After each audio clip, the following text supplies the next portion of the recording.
Homenaje a la insulina.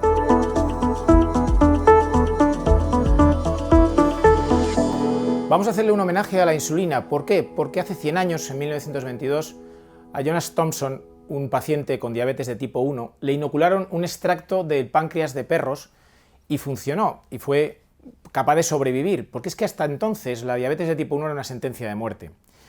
Actualmente la insulina, estos 100 años que han pasado desde entonces, sabemos muchísimo de ellas. Para empezar, sabemos su estructura, que se secuenció por primera vez en los años 60, fue la primera proteína que se secuenció. Después se hizo una síntesis artificial de la misma y luego se hizo un desarrollo de ingeniería genética y se empezó a producir en bacterias. Esto fue la primera cosa que se hizo útil, digamos, por ingeniería genética, que la gente comprendió y por lo tanto le dio un espaldarazo al cambio en los genes de las bacterias, que se vio como algo positivo y útil para la sociedad, porque se empezó a poder producir insulina en gran cantidad para tratar a todos los pacientes.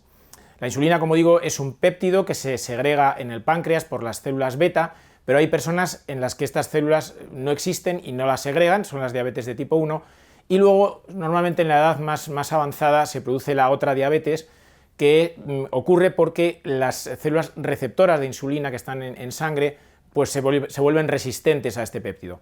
Si no lo son, el funcionamiento normal de la misma es que al interaccionar con los receptores en la superficie de las células sanguíneas, lo que se produce es la colocación de canales de glucosa en la membrana celular, y entonces esas células empiezan a introducir dentro la glucosa que hay en sangre cuando se elevan los niveles de la misma. Actualmente, pues las personas diabéticas se tienen que inyectar, es una inyección que se produce en el músculo. Lo que se inyecta en realidad es un hexámero, o sea, son 6 unidades de insulina juntas, que después dentro del organismo se tiene que hidrolizar y pasar a la sangre. Eso lleva un tiempo y normalmente empieza a ser efectivo hacia los 15 minutos, ¿no? Y luego pues es una molécula que se va degradando y por lo tanto pues se tienen que inyectar con bastante frecuencia, ¿no? Entonces hay mucho trabajo por hacer, evidentemente. Sería muy bueno conseguir análogos de la insulina que fueran más resistentes, que duraran más tiempo, que también empezaran a actuar de una manera más rápida para evitar pues a veces situaciones de que se producen de exceso de glucosa y que hay que atajar de una manera rápida, ¿no? Porque además la insulina es un mal fármaco. ¿Qué quiere decir esto?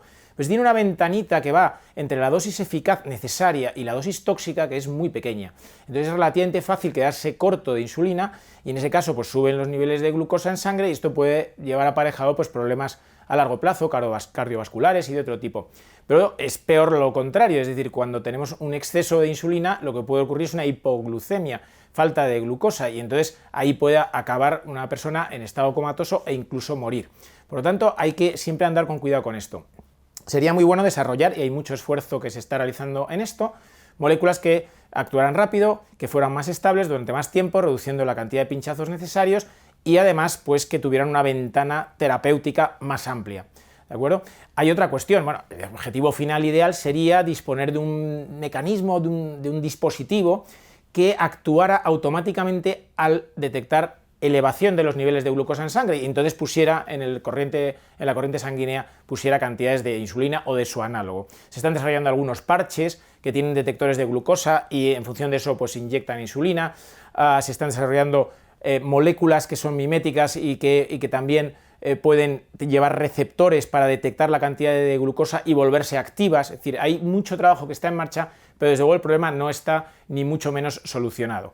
En ese sentido, las personas con diabetes de tipo 2 no necesitan perentoriamente inyectarse insulina, pero sería conveniente, y lo harían seguramente, si alguno de estos problemas se hubiera solucionado.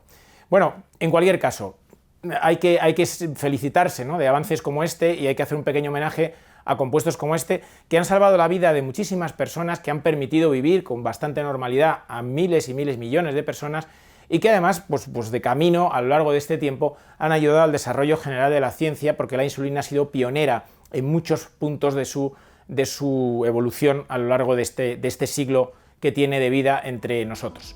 Pues como siempre, si te gusta la ciencia, suscríbete al canal del debate, dale al like a este vídeo si te ha gustado, y si quieres poner algún comentario, pues ponlo, que igual contestamos.